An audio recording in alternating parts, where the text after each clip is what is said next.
Good morning, it's Friday, January 31st. Thank you so much for joining us on this edition of WEX Wake Up. I'm Natasha Sweet.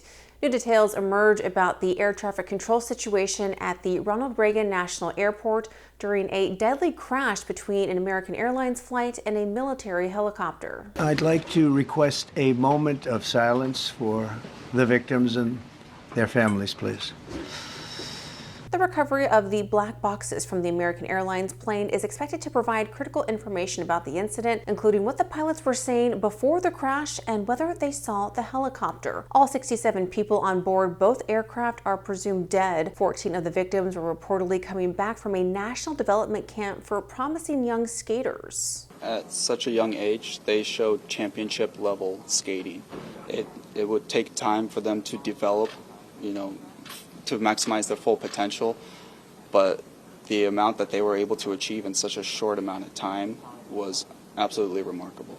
A preliminary report from the FAA revealed that air traffic control staffing was not normal at the time of the crash. There was reportedly one controller managing both airplanes and helicopters. The exact cause of the crash is still being investigated. A federal judge has temporarily blocked the transfer of a transgender inmate to a men's prison, challenging a Trump administration executive order. U.S. District Judge George O'Toole issued a temporary restraining order to prevent the relocation of Marie Moe, a transgender inmate, to a male facility. The lawsuit argues Moe faces a significant risk of violence in a men's prison and would suffer irreparable harm without access to hormone treatment. This legal challenge marks the first pushback against Trump's executive order on gender ideology, which restricts recognition of transgender individuals in federal institutions. The lawsuit did not mention the potential harm a biological man could bring to a women's facility, but the complaint claims Moe would be, quote, no threat to female peers. The Democratic National Committee's final chair candidate forum was plagued with interruptions from protesters. And that way, once we know the landscape, then we can start punching back and really fighting.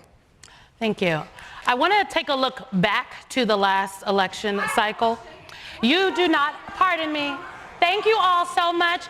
We appreciate, can I note we appreciate your enthusiasm, and we have a number of questions we'd like to get to. Audience members repeatedly disrupted the event, including at least one person wearing a Sunrise Movement t-shirt. Protesters were escorted out. Candidates also criticized President Trump, with one saying the DNC needs to be on a war plan. The next chair will need a majority of the 448 DNC members to win. Well, thank you so much for joining us on this Friday morning. For more stories, be sure to head on over to our website and give us a follow on social media so you can stay in the know and all that's trending in politics. Have a wonderful weekend.